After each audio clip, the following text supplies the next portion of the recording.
Hey guys, it's Camfrey 15 back on Camfrey 15 Talk Sports. We're joined by my Uncle Darrell, and we are here probably talking the last NFL video for this representative season for the time being. And we got the last game of the NFL 2021-2022 season in the Super Bowl, where it was the LA Rams versus the Cincinnati Bengals, and the LA Rams, well, make it back-to-back years. The home team of the city that's holding the Super Bowl wins it again. And the Rams come back and defeat the Cincinnati Bengals by the score of 23-20. I will say this was a very good freaking game. It was better than last year's game, which was a complete blowout. Halftime show was great from all accounts, so that was good too. And then just the festivities that we saw was really good. But I enjoyed this game. I'm not happy or not mad about either about the Rams winning or the Bengals losing. I do feel bad for Cincinnati because I'll talk about that in a bit in terms of got to take advantages of these moments you get to the Super Bowl, and then you end up losing. But we're gonna go in depth with the game, talk about our thoughts, why reasons the Rams won this game, why reasons the Bengals lost this game. But this game looked like it potentially early on was gonna potentially get out of hand, but then one play by freaking Jamar Chase, my God, insane! It just crazy. That dude, he is a great receiver. Obviously burning Jalen Ramsey, it gets him into field goal range. Now, I will say this: when the game started off, Rams go 3-0. I'm like, okay, the Bengals actually did something pretty dang good. Then the Bengals get the ball. Then they freaking, for some stupid reason, go for it early on 4th and 1, super early in the first quarter. And I didn't like that. And I'm like, that's going to come back to bite them. And the Rams win the turnovers and downs. They go right down the field and score a touchdown. Then you have the Bengals counteract with a field goal, which I didn't like. And I knew, and that was one of the things that I said in the prediction video when I uploaded, is that the Bengals have to score touchdowns this game. They cannot get field goals.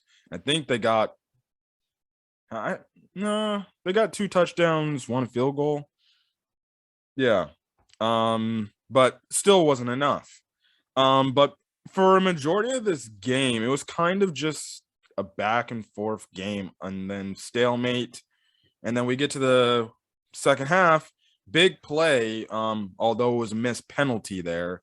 But I'll talk about the penalty at the last game because I think it kind of cancels it out anyways. T. Higgins, again, you can say what you want if Jalen Ramsey got cooked again or whatever.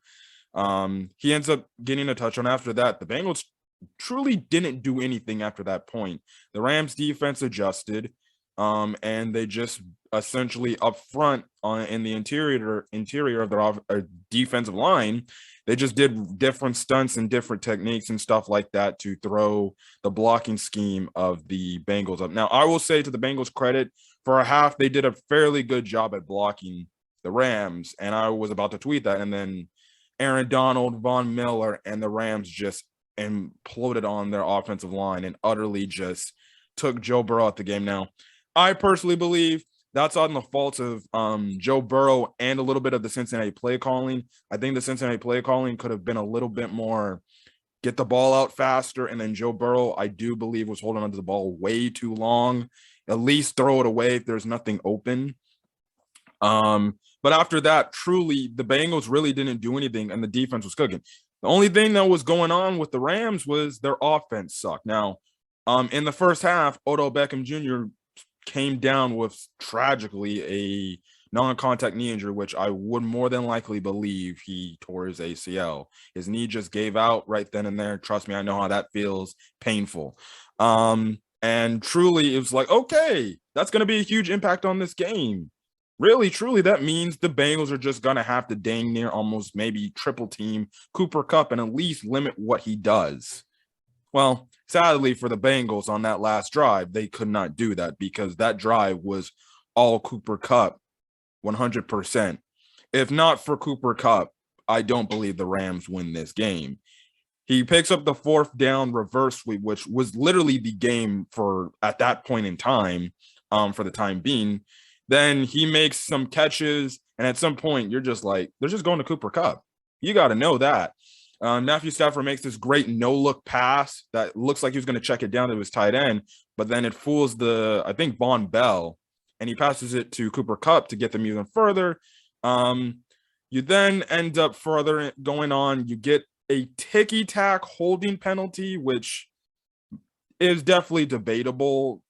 Was that holding? Was it not? I'm of the opinion I don't think it was holding. And up to that point, the refs were very flag happy. They weren't doing anything in terms of flags. And I'm just going to say this. Yeah, that was wait, say that.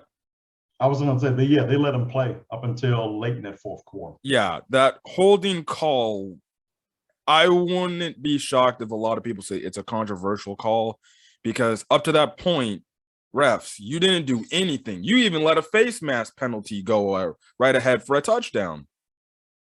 And now all of a sudden, Rams are driving to try to win the Super Bowl. Now you throw the flag. So I'm not saying NFL is rigged. I'm just saying very convenient to refs, because on that drive, that's when the flags were coming out and everything. I'm like, okay, now the refs are interjecting in the outcome of this game potentially. But regardless, after a QB sneak that wasn't even close, well, what was the one matchup that everybody and their mom is making fun of this guy all last night and even this morning, that I see Raven players and Chief players just mocking this guy?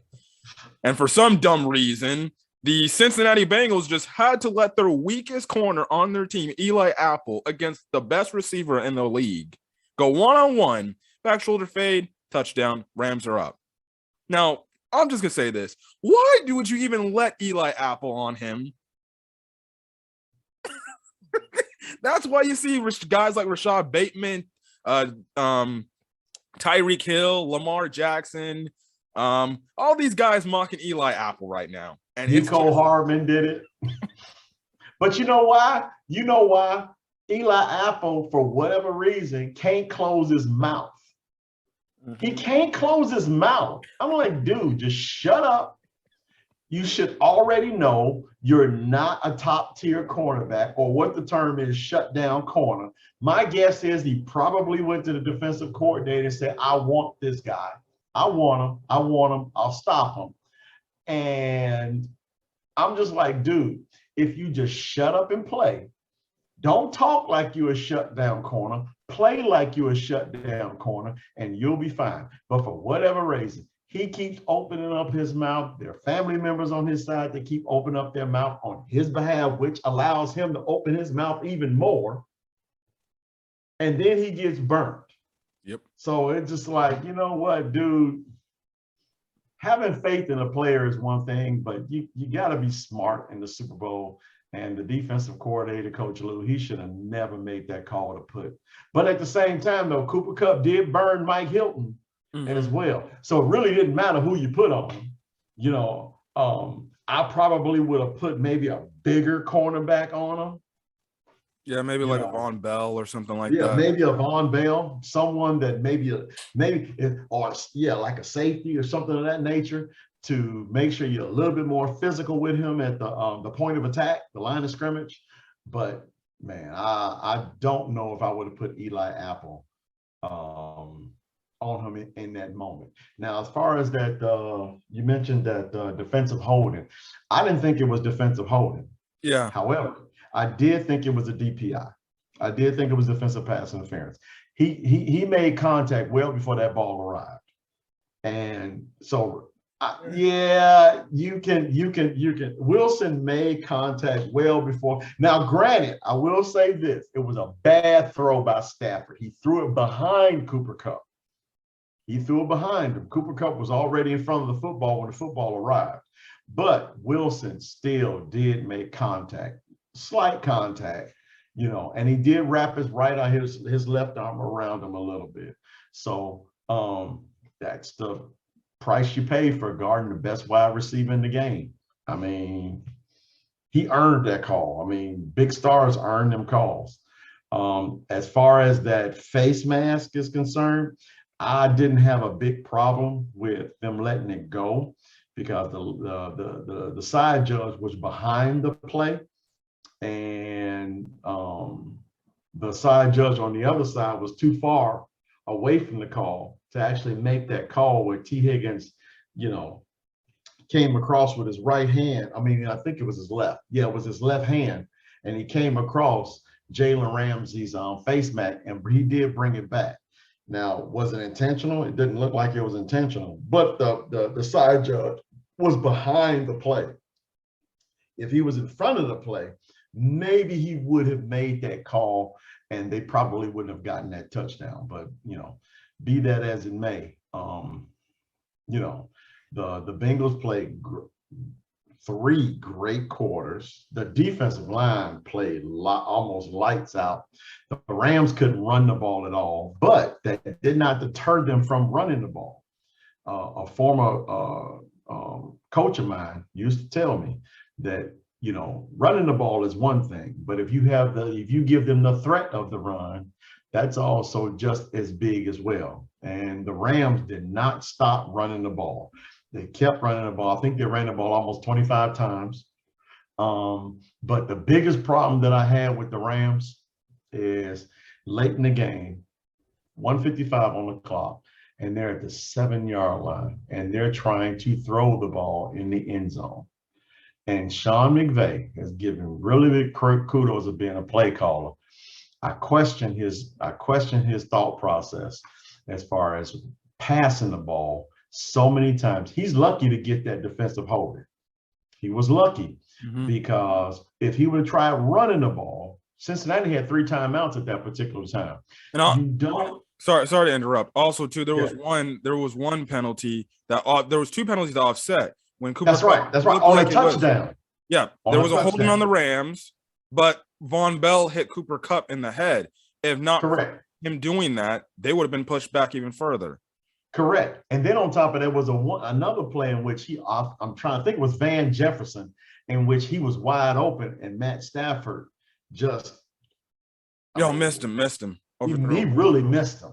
So, but be that as it may, they still had the ball on the 7-yard line with 1:55 to play. Cincinnati had 3 timeouts. And I'm saying to myself, you do not want to give the quarterback who the NFL is trying to crown as the next Tom Brady, you don't want to give this guy any time whatsoever. And they continue to throw the ball to play into the Bengals, strategy. Because I would have been like, yeah, you know what? Throw the ball. Because once you get a touchdown, you guys are only up 3, and I have more than enough time with enough timeouts to get down the field and get a field goal with potentially the best kicker in the game. He threw the ball entirely too much for my taste, and luckily for him that the defensive strategy was to overload one side of the defensive line, forcing the center to guard single coverage, keeping single coverage on Aaron Donald, because all the first half, that's all the center did was basically just look for 99 between the A and B gaps, and all they did was just double them, and he couldn't get through. So they made that adjustment, and it actually worked, because most times when that center was looking for Donald, he had to worry about somebody else coming up the middle. More times it was either a linebacker or most of it was a linebacker coming up the middle of the defense. Yeah, it's coming up the middle of the defense. So the strategies they had defensively worked perfectly, because Donald was getting in that backfield, Miller was getting in that backfield, Floyd was getting in that backfield, and they really, really exploited the weaknesses of the Cincinnati Bengals offensive line. It's just that McVay almost gave it back to the Bengals, man. You can't give anybody that kind of time whatsoever. And I will tell you this, Burrow is only a second-year quarterback. If that had been Brady, Rodgers, Wilson, or any of the really good experienced quarterbacks in the league, the Rams would have lost this game. And you got to factor too, after the one touchdown, I forgot to mention this, the Bengals actually intercepted a pass from Matthew Stafford, but they actually Correct. turned that only into a field goal. If they had got that a touchdown. Well, keep in mind, though, that the knucklehead, I have to mention, is SEC Florida University. Vernon Hargraves came on the field in plain clothes. And what is a referee supposed to do? Yeah. You never see that in a regular football game. Why this knucklehead is just going to come out into the field in shorts and freaking flip-flops to celebrate an interception is beyond me. I know Zach Taylor looked at him like, dude, just pack up your stuff because this is your last day on our team. Yeah, I'm just like, that was just flat out stupid. And then it wound up getting the ball on the 10-yard line, and they had to punt because they really, oh no, they kicked the field goal. Oh yeah, that drive there, they kicked the field goal. But I'm just like, dude, just think if they would have had it, with the proper momentum, they could have put the game away. Yeah, right then and there. I do think if the Bengals score a touchdown off that Matthew Stafford interception, they're up. They're up probably 2 scores by that point. Yeah, I think at that particular point it would have been 24-13. Yeah. So I'm just like, okay, dude, just be excited, but be excited on the sideline. Mm-hmm. Yeah, that was really on the sideline. Act like you've been there before. And unfortunately, obviously, Vernon Hargraves has never been there before because his first instinct was to come out on the field with flip-flops. Yeah.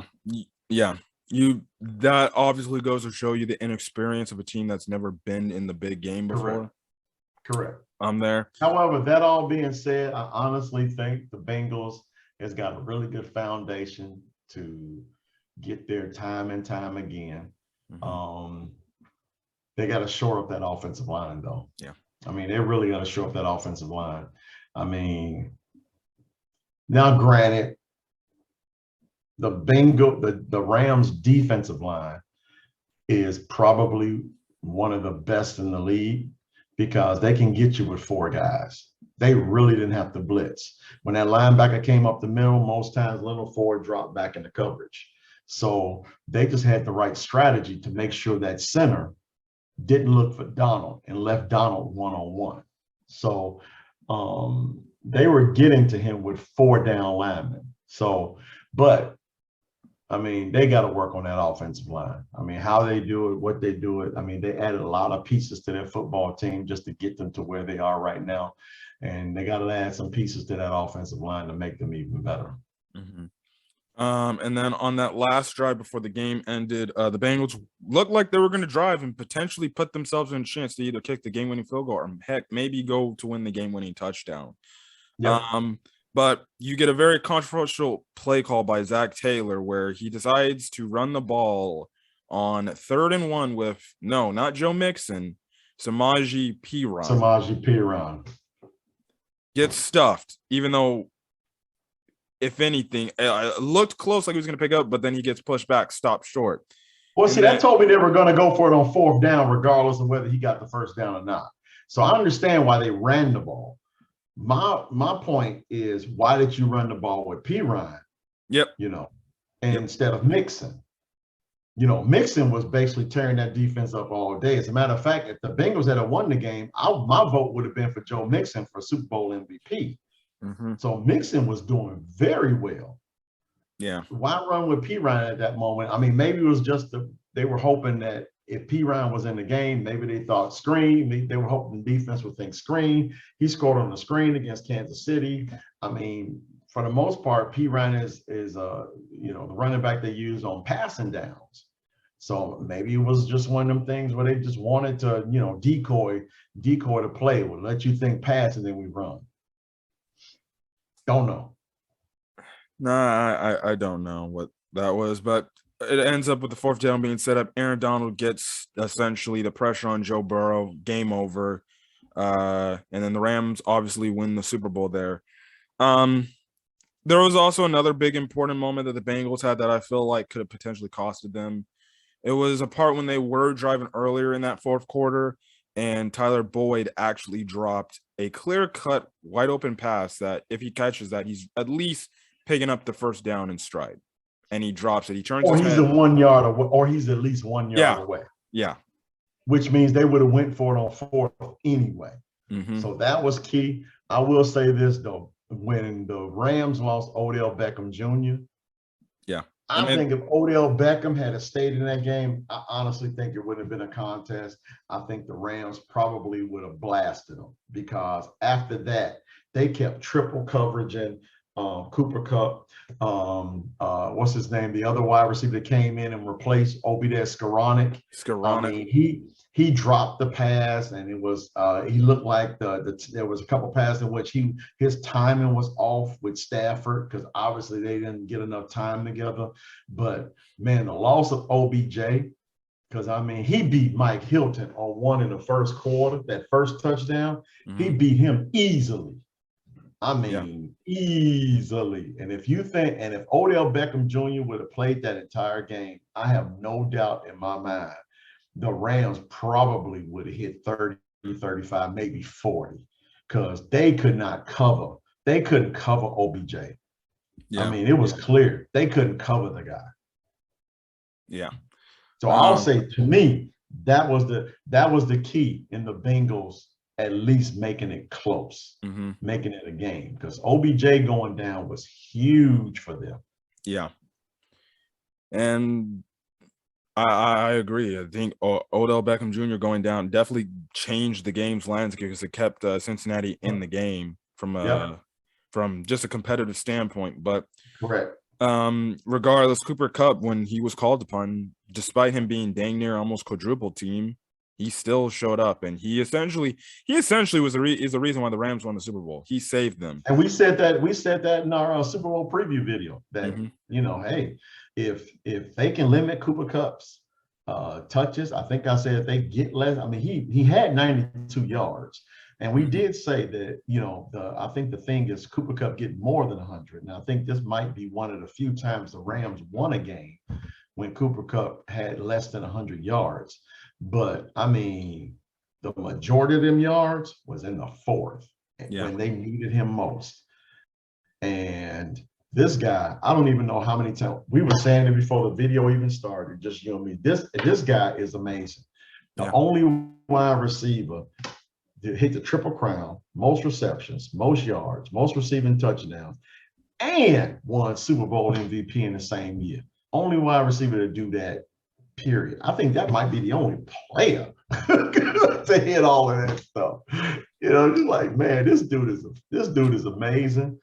And the reason why, and I think that I'm glad that the Rams won it all because of Cooper Kupp, because that dude played his tail off, and that dude deserves it all of it.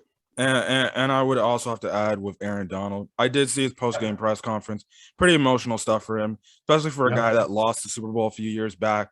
Clearly meant a lot to him because typically, and I'm going to say this about the Bengals, even though they got a talented team, typically teams that make the Super Bowl, you get this one opportunity and you may never see it again. That's Dan Marino. Yep. Dan Marino. Joe Burrow's in the same place as Marino was.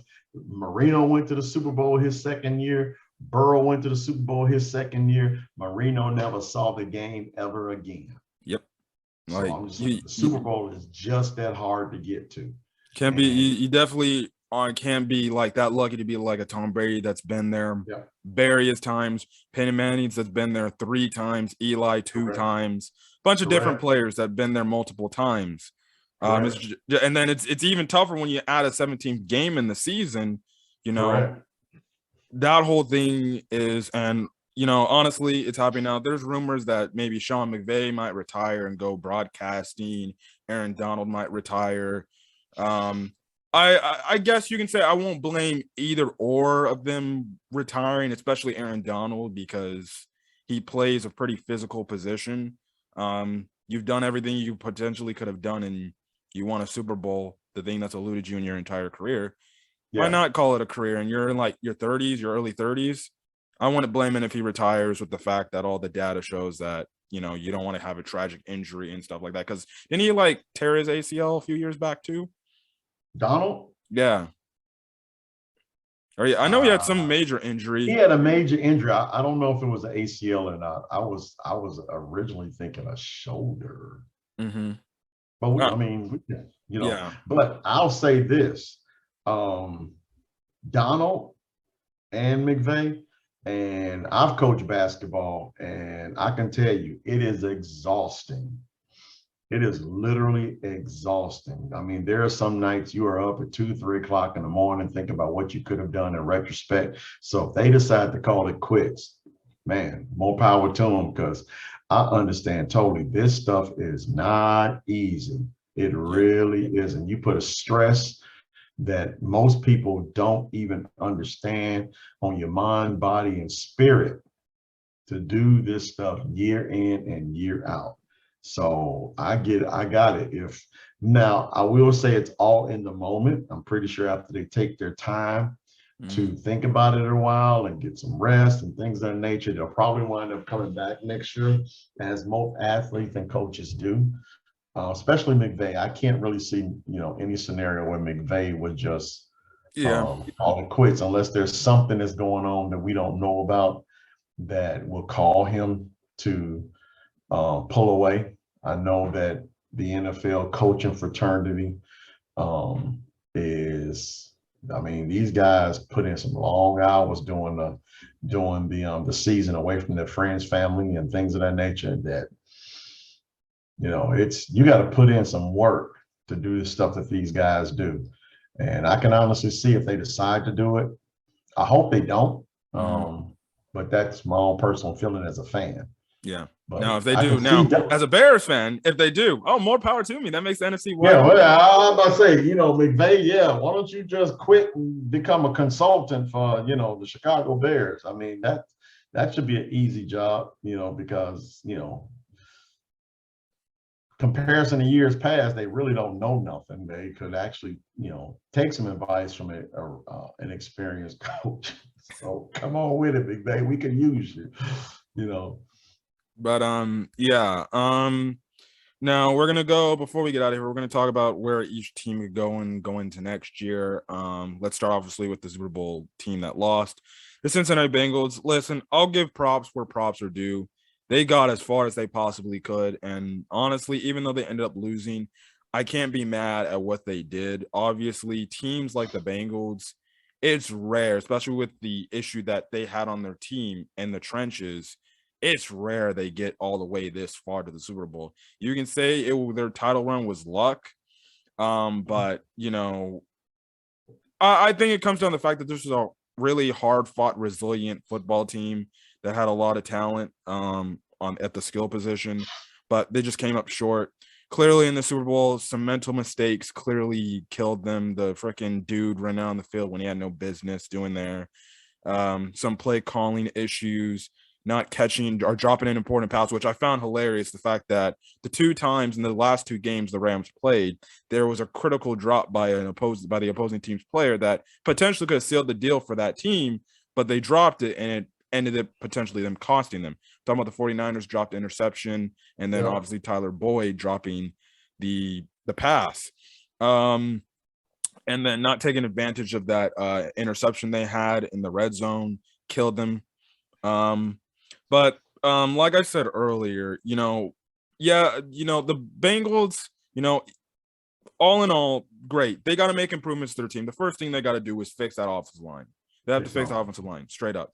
Then they got to find out what they're going to do with the players that are entering free agency they have, because I know there's a lot of players entering free agency, and most of those players that were pretty good and integral to their team getting to the Super Bowl. So they also got to make that decision. But it goes to show you that, especially for a team like the Cincinnati Bengals, with how your team was currently constructed this past season, you have to win the Super Bowl if you get all the way to the dance, because if you end up losing, you may never ever see it again. Like, this could be Joe Burrow's first and potentially last Super Bowl appearance, because you got to look at it. The AFC is loaded compared to the NFC. The AFC is loaded. You remember, you got not only teams in their own division, you got the Ravens coming back full healthy. I don't think Lamar Jackson's going to have that injury problem he had last year, unless shockingly it happens again. You got the freaking Kansas City Chiefs, so I guarantee you they're going to be like, we just need to change what we did at the end of one half. And guess what? We got you guys. So, they're going to be coming back with a vengeance.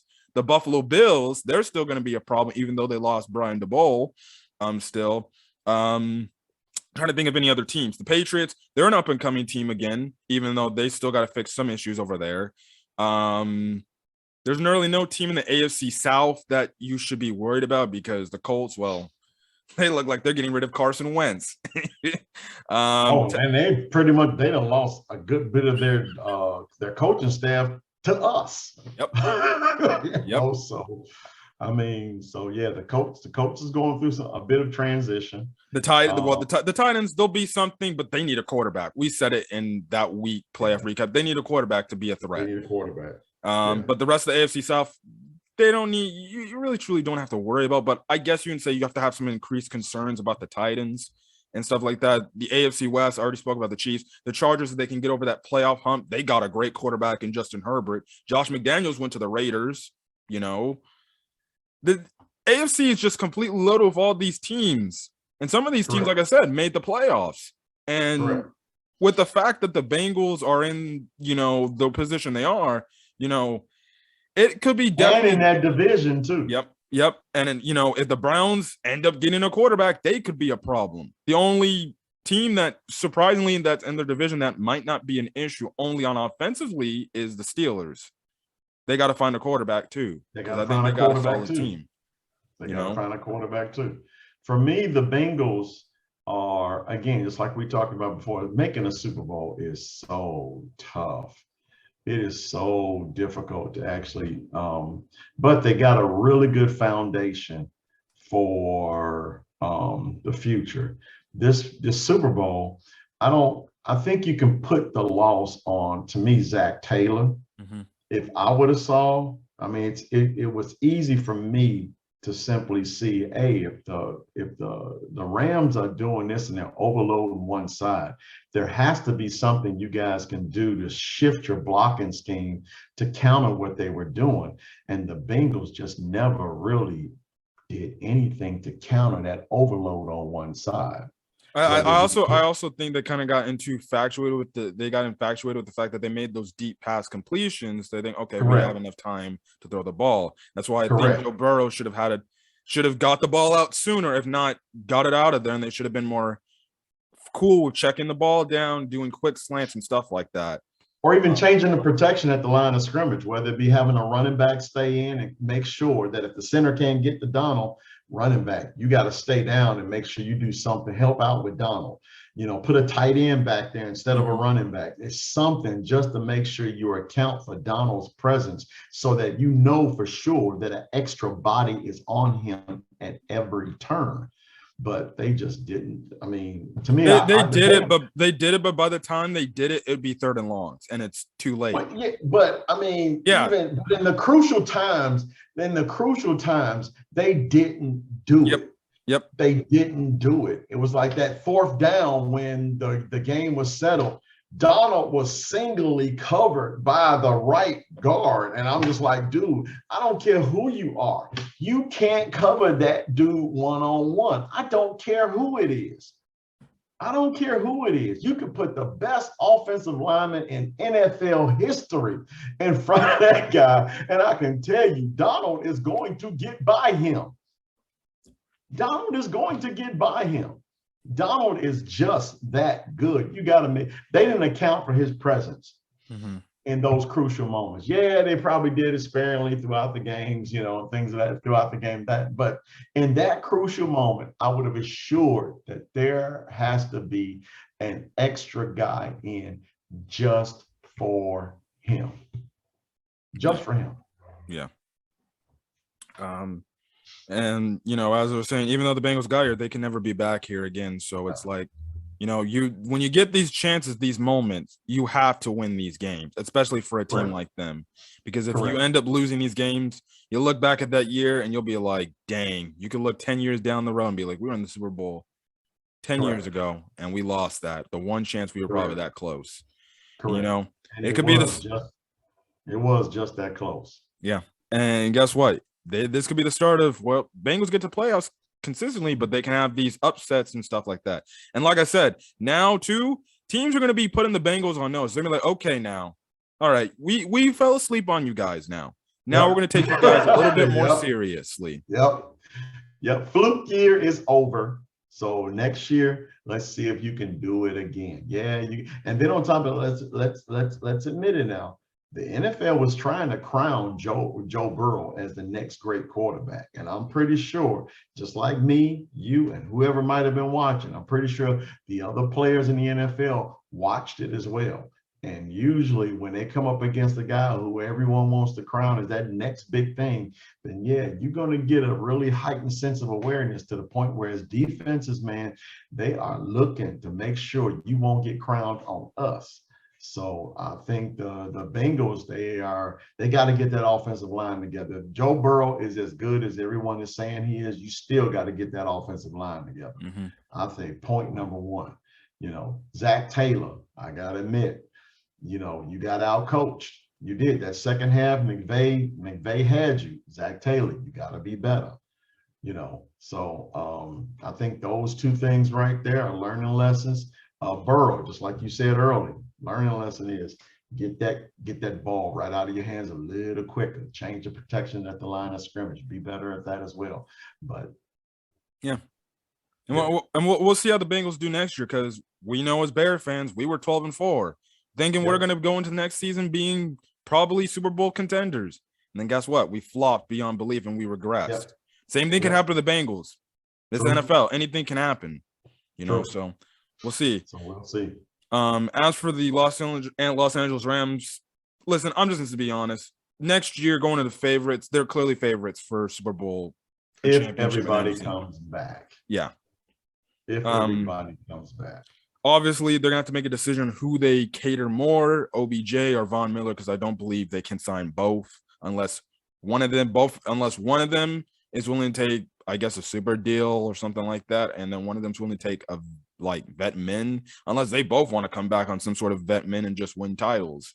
But I'm looking at their salaries right now. If Andrew Whitworth retires, I think he is. They might be able to keep them both. Von Miller I think he's already expressed that he wants to test free agency and see what the waters are for his services. And OBJ is, and he already said he's willing to give him a discount just to stay. So, but I think with Andrew Whitworth retiring, they should be in a really good position to retain him. They really don't have, Donald makes a good change, Jalen Stafford, Leonard Floyd, $20 million. But I think the Andrew Whitworth salary that he has, if once he retires, they should be able to retain OBJ. Now, whether Von Miller hangs around or not, I don't know. I think that's out of the Rams' control, because I think he's one of them unrestricted free agents. He's going to be a free agent the moment free agency starts. He's already expressed how he wants to test free agency and see what his services are going to be worth. And I wouldn't be shocked if somebody pays him a lot of money and say, "Hey, come over to our team," especially a contender. But that's obviously the question. Personally, if you ask me, I think they would be perfectly fine with letting Von Miller walk and just re-signing OBJ. Although more 9 out of 10 times, OBJ is going to probably be out for majority of next year's season, if not all of next season, because if it's the ACL, you got to think he won't be back until the same time next year, which means he won't be around next year. He won't be around next summer, and he'll probably wind up starting this season off in year 24. No, 2020. The 24-25 season. He's gonna miss. It would be the 2023-2024 season. Right, because he's gonna miss. Yeah, you're right. He's gonna miss 22-23. Yeah. Right. So he's gonna miss that for sure. So but the question is, are the Rams gonna want to sign him without knowing how he heals from a second ACL in the same knee? That's true. That's true. That's a big deal. That's a big thing right there. So they may just say, OBJ, thanks, but no thanks. And focus on Von Miller, knowing they got Robert Woods coming back. But Robert Woods he had a knee injury as well too. So So we'll see what the Rams do in free agency. It's going to be pretty interesting in knowing the series of injuries that they got. But I can't fathom any scenario why they would sign OBJ, not knowing how he's going to heal and recover from a second ACL in the same leg. Mm-hmm. Yeah, we'll see. But clearly, if everything, they should essentially retain majority of their team, essentially, which will put them top of the NFC as the favorites to win it all again. And I will say the NFC compared to the AFC is completely wide open. For Yep. really any team, unless there is some major move in the NFC that's made, depending on the quarterback trades. It's seemingly like Aaron Rodgers is going to be going back with the Packers, but they dang Yeah, I near heard. they Yeah, dang I near heard. gonna essentially give up essentially their entire cap space to bring this guy back, which means they're gonna have to cut guys, and he's gonna have a Well, pretty bad if, football team. and I can tell you, Devontae Adams, they won't have back. I don't think Devontae Adams would have I been think back if anyway. they bring Aaron Rodgers and Devontae Adams back, they really gonna be strapped by the cap. Correct. The cap is really going to take, they're going to have to make a lot of moves to get under just so they can afford Dante Adams. So because it doesn't seem like to me Devontae Adams wanted to play with Green Bay, thinking that they Jordan were Love. not getting Rodgers back. I didn't think he wanted to play with Love. So I can honestly see him wanting to go somewhere with an experienced quarterback. So, but the NFC, I mean, they're going. It's a lot of turmoil in the NFC. The Rams, we already talked about with the injuries. Arizona's having issues with Kyler Murray. Yep. The 49ers is going to be switching quarterbacks. The Seattle Seahawks is going to be moving on from their quarterback, reportedly. The Dallas Cowboys are the Dallas Cowboys. The New York Giants are the New York Giants. The Even Washington if they got Redskins, Brian DeBall, please, they're not making they're not there. Daniel No. Jones No. some second coming of Josh Allen. I don't care. You can't work with that guy. The Washington Redskins are the Washington Redskins. You mean the Commanders? Yeah. Oh, I preferred the Washington football team. They should have kept it. I just the Eagles are the Eagles. The Lions are the Lions. I mean, it's wide open. Brady's no longer in Tampa Bay. Yeah, they're looking to potentially trade for Russell Wilson services. If they get Russell Wilson, Tampa Bay definitely back in the mix. Yeah, back in the mix, but they got to get a quarterback first. Unless Tom Brady, someone's like, "Psych, I'm coming back." Maybe. But again, the NFC is going up against so much turmoil that the Rams could probably be the team by default. Yeah.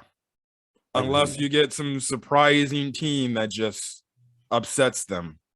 Correct. Like the Bears, maybe. They can get their offense under control. Hey, they fix the issues. They can fix their issues, and it's been done in a team of the year. But looking at all the turmoil that all these other teams are going through throughout the NFL and the NFC specifically, then yes, the Bears are in a good position to make some noise, provided that Matt Eberflus can actually get these guys to where he wants them to be. Yep. Provided. But, Minnesota's in turmoil. They got a new head coach. They got the Rams they got the Rams OC now.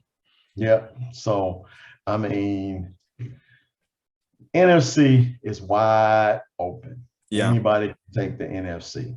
Yeah. So I definitely want to be shocked if you see maybe Rams in the NFC Championship game against some team you never would have expected to make the NFC Championship game. I'd say the Rams will probably get there by default. Other than that, I just don't really see any other team. If Arizona gets their issues together and with whatever is going on with Kyler Murray, and who knows what's going on with Kyler Murray, but I don't know if it's one of them things where it's Arizona is blaming Kyler Murray or Kyler Murray is blaming the management or, the players are blaming Kyler Murray. I don't know, but there's some type of turmoil in Arizona that's directly affecting Kyler Murray to the point whereas, it has to be talked about. Yeah. But, but the rule of thumb is he's still on this rookie deal, so Arizona's got a shot. So, yeah. But that team started having problems when J.J. Watt went down. When he went down, that was, Yeah. to me, that's where it started. Mm-hmm. Regardless of what went on with Kyler Murray and his ankle, when J.J. Watt went down, they couldn't stop anybody. Yeah. But yeah, that's pretty much it. So in terms of the last NFL video of this season, well, I would say this was a pretty good NFL season. Crazy games, easily starting at the divisional round, best set of playoff matchups rounds we've gotten this season. I don't know how next year or any other year is coming unless something crazy happens. We'll talk this. But there was definitely a memorable season with a lot of great high moments, even low moments for some teams, but future is definitely bright with all these young quarterbacks and stuff like that in the league. So yeah, but other than that, I'm gonna get out of here. We're gonna get out of here. And in terms of videos coming up on the channel, like I said, whenever the MLB lockout is done, and I freaking hope it's done because I just want to watch baseball and have to sadly me too. Subjected to my pathetic Angels who can't seem to do nothing to help Shohei Ohtani and Mike Trout. At least they're not the Cubs. But at least the Cubs won a title. The Angels should have been won a title already. Well, that's debatable. Then basketball, I won't really talk in-depth basketball stuff till maybe after the All-Star break of what teams to expect going into the playoffs, and then obviously that's already determined. Yeah. Other than the Western Conference play-in stuff, we don't know because that's actually pretty tight race. That's not really tight. It's still the same teams. You just don't know where the position is going to be, but the teams are still going to be there. I can't fathom the Kings popping in or anything like that. They might, unless the Lakers just fall off a cliff, which I would love. Well, I got to admit, I saw that the Lakers Golden State game, and the Lakers played really hard. They did. They played really hard. They just can't shoot. When it came down to it, they just can't shoot the basketball, man. They missed so many outside shots. It was like, it was like me and you probably out there shooting. I don't know about your basketball game. I used to shoot very well when I was younger. Now, man, no, man. It was just, but the Lakers played really hard that game. They really wanted to go into Golden State. You could tell they was trying to win. I think the Lakers eventually will probably put it together, but they'll probably still be in the play-in game again. It's still in the West. It's still a 3-team race between Memphis, Golden State, and Phoenix. I don't even count Utah because Utah's a one-man squad with Donovan Mitchell. Yep. I don't even consider them. And the East is a little bit more wide open, but at the same time, nobody's got Giannis. Yep. Nobody. James Harden going to Philadelphia. They will find out that he's just as bad as Ben Simmons. And Doc Rivers. Ben Simmons is an anomaly on offense.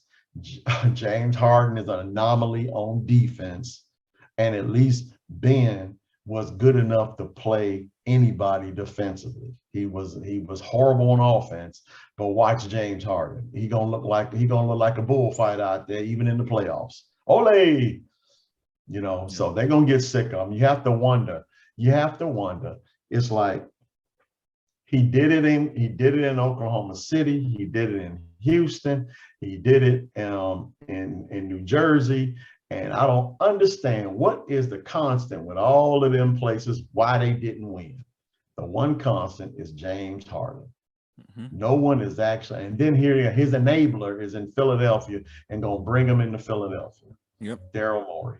But we getting off on something else. Yeah, we ought to do a playoff video just so I can vent about this so-called trade of James Harden, people putting him on a pedestal. Yeah. Until playoff time, there'll probably be no NBA videos truly, because who cares about the regular season? It doesn't really matter the regular season. I mean, you may get some good games after the playoffs.